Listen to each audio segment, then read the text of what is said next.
Hello everyone, my name is EVOO. It is great to see you and welcome to Cooking with the Koyas. Today folks, we are going to make a same-day Sauerbraten.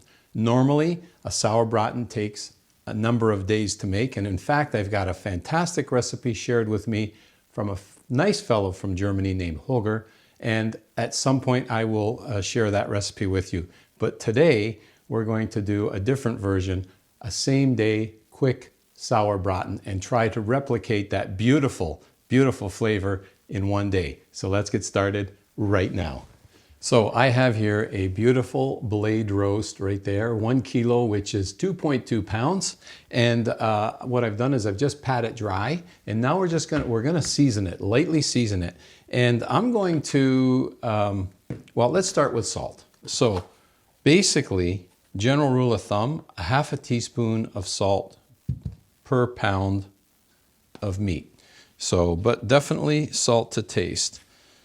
So I'm going to use the half teaspoon per pound ratio and just get that salt spread around. Once your salt is added, you can add a little bit of black pepper if you like, but I prefer to add a little bit of Montreal steak spice. So I'm just going to season it lightly with some Montreal steak spice. That's it. Let's make our way over to the stove. So in a pot or a Dutch oven, add about 2 tablespoons of extra virgin olive oil. Let's bring that up to temperature. And we're going to add our beautiful roast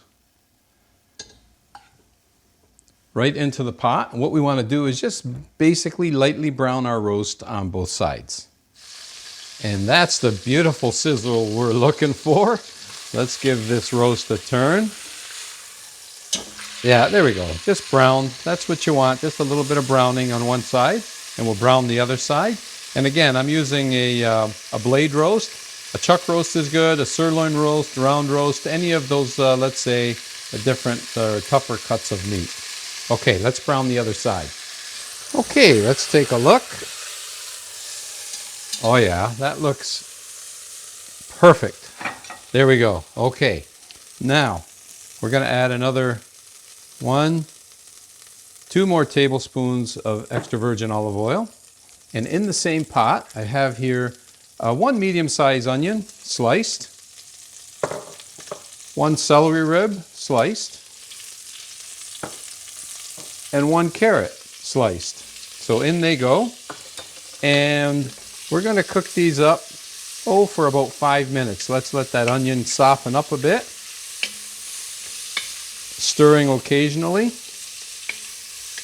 So while our aromatics are cooking, we're going to prepare our broth. And it's going to start off with 1 1/4 cups of red wine vinegar. And let's get this one in. My wine vinegar here looks a little more on the brownish side than it does red, because it happens to be 15-year-old homemade wine vinegar. But you don't need to do that. Just the 1 1/4 cups of red wine vinegar, and to that we're going to add 1 1/4 cups of beef broth. Okay, so let's get that measured and in. There's our 1, and there's our 1/4. Beautiful. Our mixture is almost done. What I have here are 2 tablespoons of brown sugar. In they go. This is going to be a sweet and salty. Let's get that mixed up and whisk together and get the sugar dissolved into our broth. Or you could also call it a brine. Okay, that's done. Let's make our way back over to the aromatics and see how they're doing. Coming along very, very nicely. Maybe just a couple more minutes. All right, I would say that is looking really good. So now we're going to add some spices. I have here 2 cloves. 2 cloves, in they go. 2 whole cloves. Here is minced ginger, about a teaspoon of minced ginger. In it goes. 1 bay leaf, And then we're going to need some allspice. Half a teaspoon of allspice. That was not quite a half. There we go. Half teaspoon of allspice. So now that we have our spices mixed in, we're just going to continue to saute this for about 1 minute, just to get everything mixed together and incorporated. And what an aroma once we add those spices. Absolutely beautiful. Okay, so now that those are incorporated, we are going to add back our roast. Into the pot it goes. I see a little bit of juice there. We're going to put that in there too. Okay, and now for our broth or our brine. I'm going to pour that in.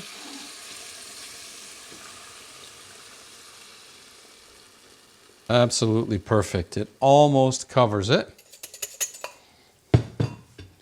There we go. Okay, so let's bring this, we're going to bring this up to a simmer. Okay, I should say bring it up to a boil and then simmer. But you know what? I want to completely cover, or at least get it closer to the top. So I'm going to add another mixture of 1/4 cup red wine vinegar and 1/4 cup of broth. Okay, let's bring that back up to temperature again. And once it comes to a boil, we are going to lower the heat and then just let this simmer. So again, it's not covered. You could completely cover it. If you do, that's more stewing. If you don't, that's more braising. And because it's not completely covered, about halfway through, we can turn it over. Just flip it. Flip it once, that's perfectly fine. Okay, so it's coming up to a boil now. So I am going to drop this down to a simmer.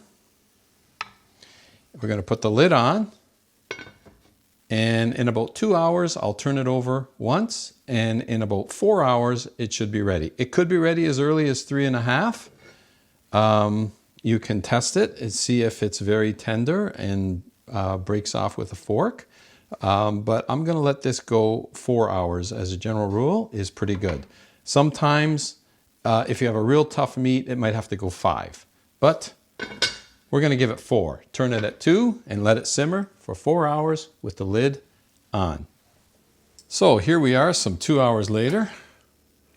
Ooh, and the aromas in this kitchen are unbelievable. Okay, there is our roast. Let's give it a turn. Oh, it's already falling apart. Look at this. Beautiful. Now, I should have also mentioned, keep an eye on your liquid. We have plenty here, so I don't need to add any more. And lid goes back on, and we're going to continue to simmer for 2 more hours. And here we are, some 4 hours later. Oh, let's take a look. Look at that. Oh, again, the aromas, folks. So this fell apart on me a bit. Oh, wow. I'm going to get something else to take that out. It is just so tender. The 4-hour time frame, I think, was perfect. Oh, look at this. Oh, my goodness. Okay. We're going to let it rest right there. Oh, that looks so good. All right, now with this, we're going to make our gravy. So what I'm going to do, I'm going to strain out the solids and come back with just the liquid. Okay, back we are. Our beautiful liquid. Look at that, liquid gold right there, folks. Okay, in it goes. Now, we're going to keep the heat on medium here, and we're going to make our gravy. And for our gravy, what I did was I've got some ginger cookies, and I went and basically mashed them.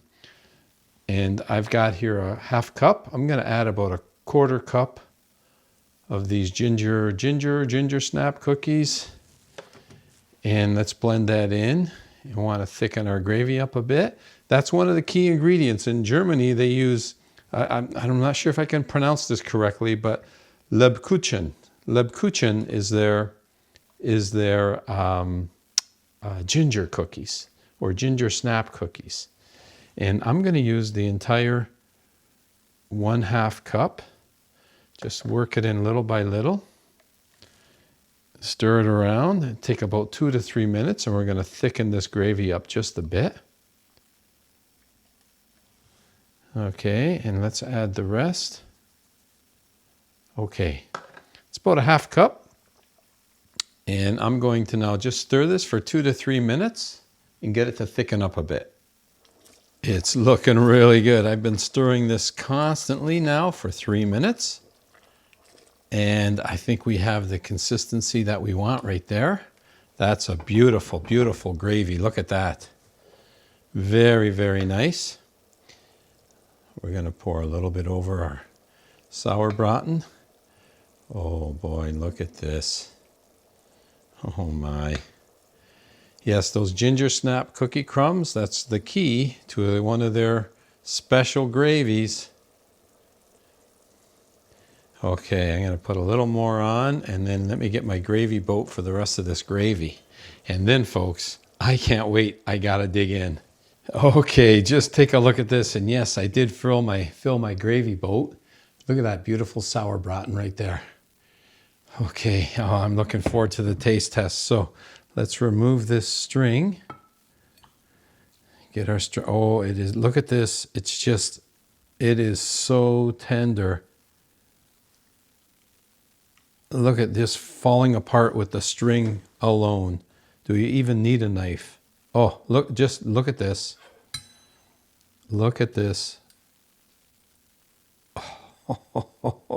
Oh my goodness. It just tears apart. Tears apart. Oh, wow. Wow. I am getting excited now for this taste test. Oh, look at that.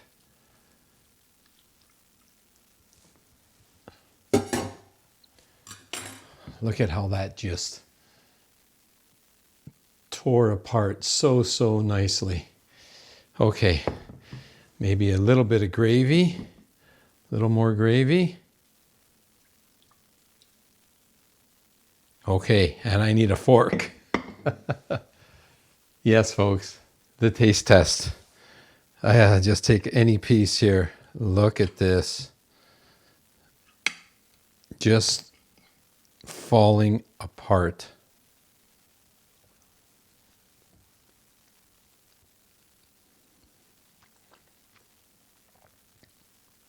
Absolutely fantastic. Oh my goodness.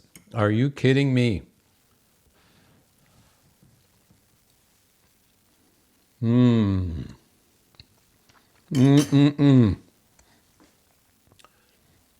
Okay. It might not be the traditional Sauerbraten from Germany that marinates for days, but I'll tell you what. For a quick Sauerbraten, this is absolutely delicious. Oh my. And you saw very little effort, needs a little bit of time, but very little effort to make. The result, and the gravy. Wow, the gravy. You absolutely need to give this quick Sauerbraten a try. I say quick because it's not done over 3 days. It's same day Sauerbraten. It is so tasty. And you want to keep it traditional German. You could serve it with some potato dumplings or some spätzle or some red cabbage. Or if you want to have the Italian theme going, use it as a side dish to your main pasta. However you want to cook it, however you want to serve it. I just hope you give this recipe a try. You're going to absolutely love it. We're going to enjoy it. We're going to have it for dinner tonight. I'm looking forward to it. Wherever you're tuning in from, I want to thank you for spending time in the kitchen with me on today's episode of Cooking with the Koyas. And as always, folks, until next time, buon appetito. We're in for a great dinner tonight. In fact, I also got some of my freshly made bread. That's going to go great with this too.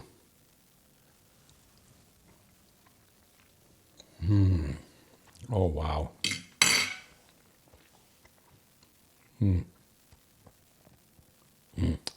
This might actually become a staple. Wow.